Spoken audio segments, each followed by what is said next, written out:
Hey, everybody, it's your good pal, Adam the Bull. This is the Bullpen with Adam the Bull. It is Monday, and oh boy, do we have a ton to get to as the Browns demolish the Tennessee Titans by a final score of 27-3. Everybody's excited. And listen, I could sit here and say, well, it's only 3 games, don't get too excited. But what fun would that be? Get excited, have fun. It was a great win by the Browns. Big game coming up with the Ravens this weekend, then a bye, then the 49ers. So there's a lot of opportunities to prove just how good the Browns are. But on this day, yesterday, the Cleveland Browns played one of the best games I've seen them play in recent history, especially because they're playing a decent team. I don't think the Titans are that good, but they're a decent team, and they dominated on both sides of the ball. This is the Bullpen with Adam the Bull, brought to you by Bet Rivers. On today's podcast later, I'll talk about the Raiders' stupid decision late in the game and their ultimate loss to the Steelers. And right now, we'll get to that later. But right now, a deep dive, complete focus on the Browns' big victory over the Titans, 27-3. As we head to week 4, the Browns, the Steelers, the Ravens, all 2-1. We'll see what the Bengals do tonight when they play the Rams. We don't even know if Joe Burrow is going to play in this game as of this morning, so we'll see. We do know that Deshaun Watson played last night, or yesterday afternoon, of course, for the Cleveland Browns. And at this point, Deshaun Watson coming into this game had played 8 games for the Browns and had played 8 poor games. Well, we were hoping he'd play solidly. Well, he played a lot better than that. Deshaun Watson, if you look at some of the advanced analytics on this game, played a near perfect game. And in my mind, I could only think of one play the entire game that I would say was a negative play from Deshaun Watson. That, of course, was when he was being sacked and he threw that backwards pass, which fortunately didn't turn into a pick six. What's amazing is that the Browns have lost the turnover battle in all 3 games, and yet they're 2-1 and could have very easily been 3-0 had they not had that one last turnover with Watson. And by the way, they still would have lost the turnover battle if he hadn't fumbled and the Steelers had scored that touchdown. It is what it is, though. As for Watson's performance yesterday, magnificent. As I said, nearly perfect. He was 27 of 33, second best completion percentage of his career, 289 yards, 2 touchdowns. He was much more well protected than he's been in the first couple of games. He was still sacked 3 times, but at least 2 of those were on him. Browns, Amari Cooper leading the way, and he is far and away the alpha of this passing game.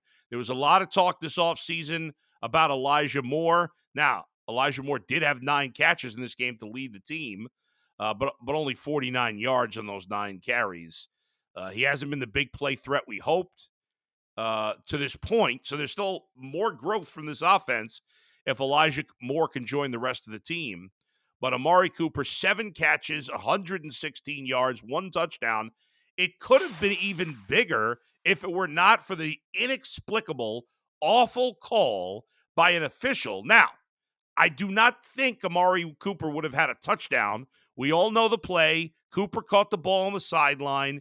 He broke a tackle there, raced down the sideline, and he did score. He got to the end zone. Now, there was another defender there that probably would have been able to get him out of bounds. It probably wouldn't have been a touchdown, but it should have been at least, I don't remember now exactly how many yards, but it could have been another 15, 20 yards at least. That drive ended in a field goal. Again, it was in the first half, and it could have easily ended up with a touchdown. We'll never know. Fortunately, it did not matter. It did not matter. However, it would have increased Amari Cooper's statistics even more. And maybe Deshaun Watson would have gotten his first 300 game, which he fell just short. But no big thing, 289. But that call by that official was one of the all-time bad calls I've ever seen in a football game. The official was standing right there looking at Amari Cooper. Amari Cooper didn't come close to the sideline. He was, I would say, at least 10 inches. I'm being nice to the ref to say only 8-10 inches from the sideline. I thought it was like a foot and a half. But I'll say at minimum, at max, he was 8 inches away from the sideline. It wasn't close. It wasn't like it was an inch away or 2 inches away. He just missed the white. No, it wasn't even close. Now, some of my colleagues today are going to lose their mind saying these things only happen to the Browns, which of course is absurd. It's not. We all think our team gets picked on by the refs. Nobody's cheating. But it was just an absolutely atrocious call. Again, fortunately, it didn't matter outside of some statistics. But the Browns went into the half with a 13-3 lead. The only points the Titans scored were off the only Browns turnover in this game, and which was a fumble by Elijah Moore. The Browns ended up, giving up they held the Titans to a 3-and-out after that fumble even, but the fumble was deep in the Browns zone, and so it led to the Titans scoring the 3 points. That was it. The Titans didn't move the ball at all. The Titans did not move the ball at all. Officially, under 100 yards of total offense, 94 yards of total offense for the Titans in this one. Tannehill, because that includes sack yardage, right? Total offense. Ryan Tannehill was 13 of 25, 104 yards, no touchdowns, no picks. Sacked 5 times, 3.5 by Myles Garrett. We'll get to that in a bit. Derrick Henry, 11 carries for 20 yards. Tyjae Spears, 4 for 6. The Browns' defense was outstanding. I want to get more into that in a minute. I feel like I need to talk more about Deshaun Watson. There was a lot of pressure on Deshaun Watson coming into this game. If he did not come through, now we talked about this a lot last week. Last week when he did not play well against Pittsburgh, it was the first time that myself and some others started to lose a little faith that Deshaun Watson was going to turn this around. I never lost that faith last year, as bad as he played. I didn't lose it at all against the Bengals because of the weather. I started to lose it a little bit, lose a little of that faith. Now, he's got to play well in more than just one game before we say he's back. But at least for one day, in a game with perfect weather conditions against the bad pass defense, he got it done. A day when the Browns were one-dimensional. They could not run the ball. If you take out his runs, the rest of the team rushed it 27 times for 62 yards. That's barely over 2 yards per carry. So they were ineffective. Jerome Ford, 10 carries for 18 yards. Pierre Strong got some yards, in garbage time. But when the game was still in doubt, I guess, Jerome Ford couldn't get anything going. Now, the Titans do have a very good run defense, and it showed. But on a day when the Browns needed to throw to win, they did. Now, ultimately, by the second half, certainly going into the fourth quarter, the game felt over. The Titans had no ability to move the ball. They had no ability to get first downs. And, at some point, for me at halftime, I thought the game was over. But certainly at the end of the third quarter, once the Browns scored that touchdown to go up 20-3, you knew that the Titans were not scoring 3 times unless the Browns, turned it over in their own end of the field a bunch of times. And that didn't happen in the second half, and so the Browns took care of business. But this game, you hope, is a major confidence boost for Deshaun Watson, for the chemistry between him and his teammates, for the confidence in the coach in Deshaun Watson. You got to love when Watson and Stefanski did a big chest bump there after he throws the last touchdown to Amari Cooper to seal the deal at 27-3. Everybody's happy. Everybody's feeling good.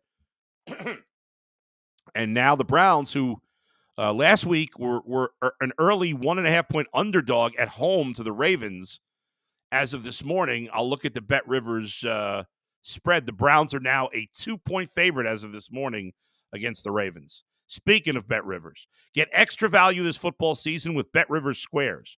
Win up to $10,000 in bonus money. $10,000. Bet $10 in same-game parlays on any game with the Squares icon to earn a square. All right, let's go to the defensive side of the ball. The Browns' defense has been There's not enough amazing superlatives to tell you how good the Browns defense has been. They've been ridiculous, outstanding, amazing, incredible, fantastic, dominating, nasty.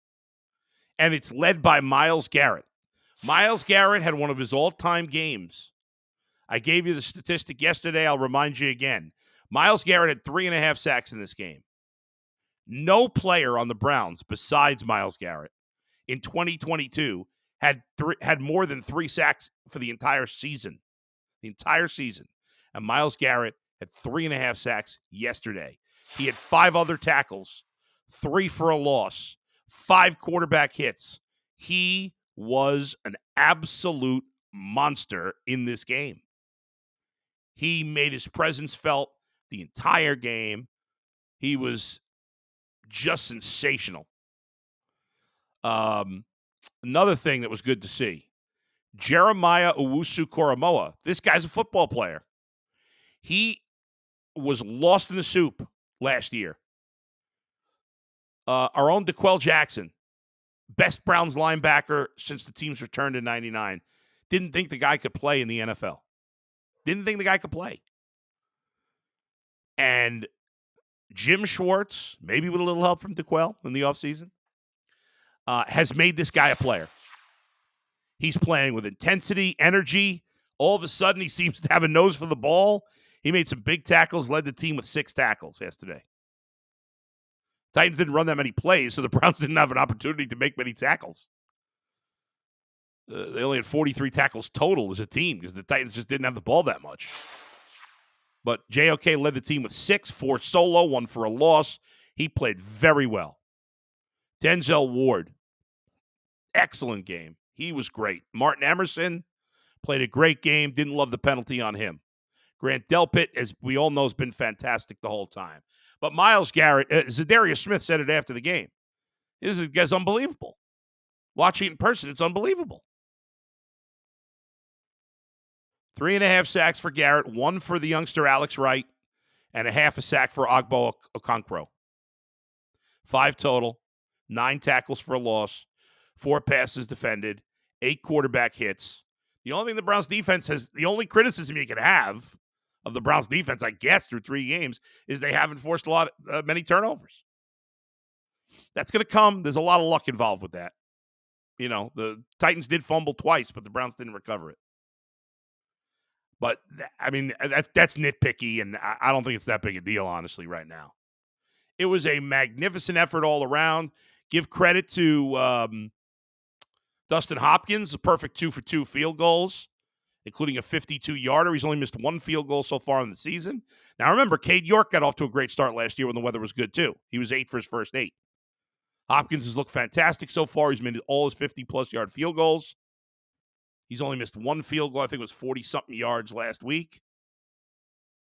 He is 7 for 8 on the season.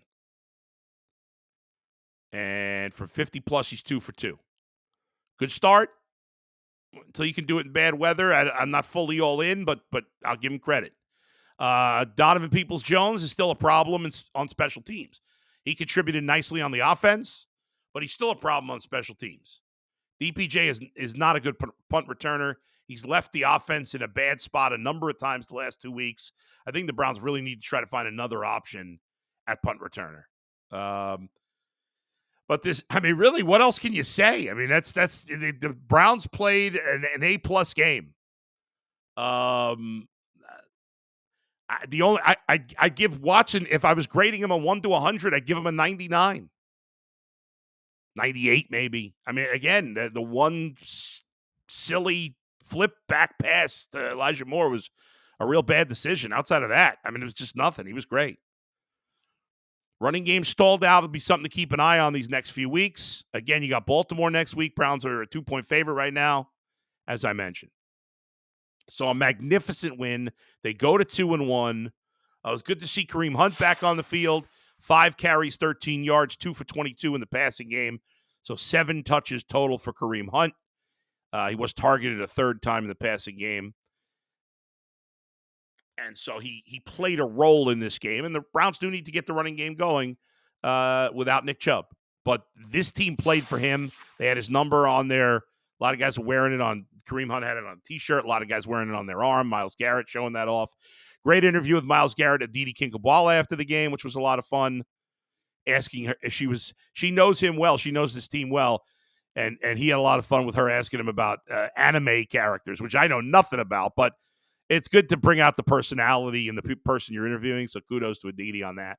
I thought that was fun, even though I didn't get it. But that was really cool. One other thing I wanted to hit on, and that's the Pittsburgh Steelers. They also improved to 2-1 with a victory over the Raiders last night. Sunday Night Football. Steelers were down 7-0 early, but then they scored 23 unanswered points. So it's 23-7 going to the fourth quarter. The Raiders get 11 back, so it's 23-8. I'm sorry. They get 8 to make it 23-15. Right? So they get the touchdown, they get the 2-point conversion. Then the Raiders get the ball again in late in the fourth quarter with 3 minutes left. 3 minutes and change left. They kick a field goal to make it 23-18. But there's a penalty. So they got to decide, do we, with 3 minutes left, do we kick a field goal or take the field goal we already made, make it 23-18, and we have 3 and change left to stop the Steelers, get the ball back, and score a touchdown to win? Or do you decline the penalty, go for the touchdown and the 2-point conversion to tie, and then you either try to stop them and win at regulation, or hopefully the game goes into overtime?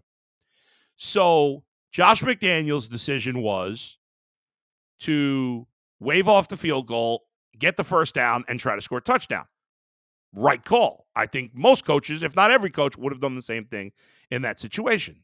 So I got no problem with that decision by Josh McDaniels. I thought it was the right call. What I don't understand is after that happens, right? So the Raiders continue that drive. I'm going to bring up that drive so so I don't screw up the plays. So they get a first down at the Steeler 14-yard line. Okay. They get 6 yards on first down, so they're looking at a 2nd and 4. Remember, there's plenty of time left. 2nd and 4, you got Josh Jacobs. First of all, on second down in that situation, I would have probably run the ball. But, okay, they didn't run the ball. They threw it. Incomplete pass. On third down, another incomplete pass. So now it's 4th and 4 at the Steeler 8-yard line. So now we're talking there's 2:20 to go in the game. So you've cost yourselves 50 seconds of clock, which at this time of the game obviously is a big deal. The Steelers decide, the Raiders decide, Josh McDaniels decides, well, we're going to kick a field goal, try to stop them, and now if we score a touchdown after that, we don't need to get a 2-point conversion. We get the touchdown, we win the game. Okay, in some circles, I can understand why you do that. Now, ultimately, to me, that's a bad decision. If you have the ball with a chance to tie the game with less than 3 minutes to go, I'm not giving that up. Now, if it was 4th and 20, maybe. You got Jimmy Garoppolo. 4th and 20, 4th and 15. All right, the odds of getting the first down or the touchdown are not very good. In that case, I would but it's 4th and 4. Now, I know they had 2 incompletions in a row, but if you can't complete, if you have 3 chances with 4 yards to go and can't get it, are you really going to win the game anyway with Jimmy Garoppolo late? Plus, your defense is not very good. And now the Steelers' offense is not very good, but they played well last night. I'll give Kenny Pickett his credit. I've been hard on the guy. He played pretty well last night. He had his best game, and they ran the ball, solidly. I still think that Jaylen Warren should have more carries, but whatever. Not my problem. So he decides to go for a field goal. They get it. They cut the lead to 5. The Steelers get a first down.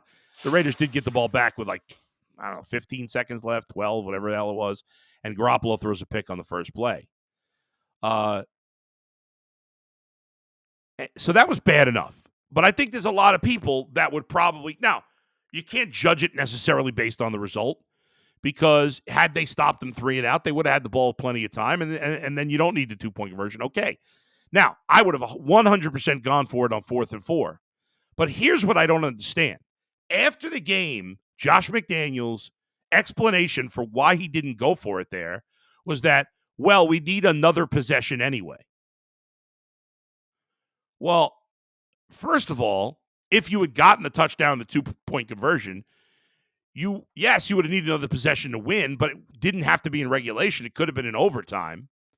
So that's irrelevant. But number two, if you're thinking of an 8-point lead as needing 2 possessions, then why didn't you just take the field? Again, I thought he did the right thing, but to me, I'm thinking of it, hey, I got 1 possession to tie. Touchdown, 2-point conversion, let's go. We'll hopefully go to overtime.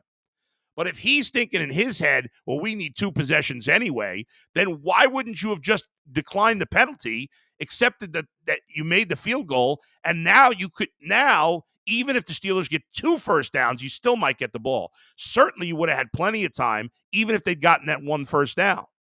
It would have given your defense another opportunity.